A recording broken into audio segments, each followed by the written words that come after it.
আজকে না আমার ভীষণ খিদা পেয়েছে, মানে কি বলবো, এত খিদা পেয়েছে। আমি আর সোনাকে আগে খাইয়ে দিয়েছি কিন্তু, আর আমি এখন খেতে বসলাম। তো আজকে আমি খাবার বানিয়েছি কী কী তোমাদেরকে বলে দিই।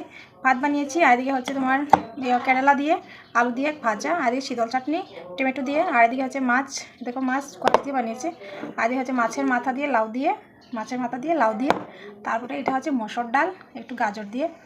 আর এখন বাজার বেলা 2টা, আর সকাল সোনাকে স্কুল থেকে আনতে আনতেও লেট হয়ে গেল। আর সোনা আসেই বলছে ভাত খেয়ে নেবে, ওকে খেয়ে দিলাম, আর বাদের দাদাভাইও খেয়ে নিল, আর আমার খেতে খেতে আরও দেরি হয়ে গেল।